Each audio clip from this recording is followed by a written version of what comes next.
He was about to go inside when a telegraph operator raced up with a wire from a Davis ally, John Breckinridge. President Lincoln assassinated in the theater in Washington. Breckinridge added that Henry Seward, who had been Davis's friend before the war, had been stabbed, probably fatally. Davis read the wire without comment.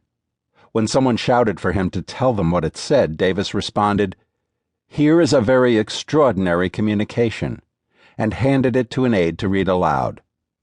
Hearing the news, a few men cheered. Most remained somber as they drifted away. Alone with his aides inside the house, Davis said, "I certainly have no special regard for Mr. Lincoln, but there are a great many men of whose end I would much rather have heard than his." The aides understood that if Davis mourned, it would be less for Lincoln himself than for the end to Lincoln's policy of reconciliation. They remembered the bitterness toward the South among radical Republicans like Charles Sumner. In life, Lincoln had barely restrained those men. Now, they would be free to demand from Andrew Johnson the harshest penalties for joining the Confederacy. Long before secession, war had marked Jefferson Davis's life. Growing up in Kentucky, little Jeff knew only that he had been born on the 3rd of June, but not which year. Only later did he calculate that he had been 4 years old when his 3 brothers went off to fight the British in 1812. What was never in doubt, however, was the depth of his family's devotion to the Union. Davis's father, Samuel, an ambitious farmer on the Kentucky frontier, purchased slaves to raise his crops of tobacco, corn, and wheat. He took the family briefly to Louisiana, but when his property proved to be a mosquito-ridden swamp, he settled permanently in the territory that would become the state of Mississippi. The Davis family flourished on the fertile land, and Jane Davis gave birth to 4 more of her 10 children.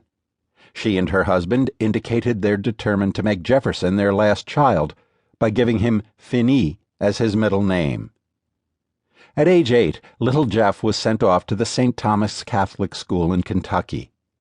On the way, he and his companions stopped at the Hermitage in Nashville, where Jeff played for a time with Andrew Jackson's adopted son.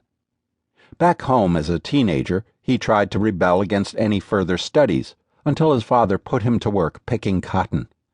After the boys spent 2 days stooping under the Mississippi sun, the classroom became more appealing. Upon the death of their father, Jefferson's oldest brother arranged an appointment for him to the U.S. Military Academy at West Point. His commission was signed by John C. Calhoun, President James Monroe's Secretary of War. At West Point, the 17-year-old cadet was messy, forgetful, and rebellious.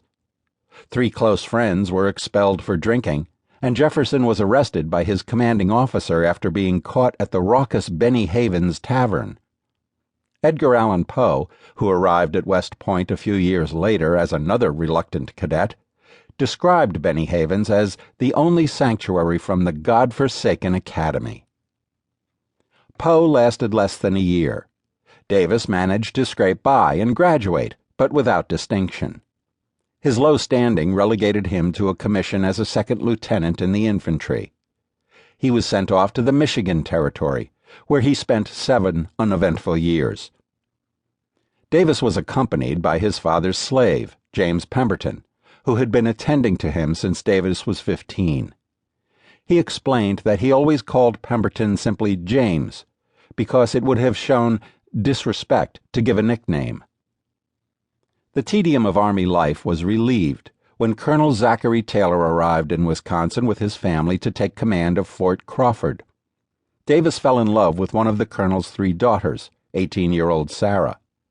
Because she had been born at Fort Knox in the Indiana Territory, the family called her Knoxie.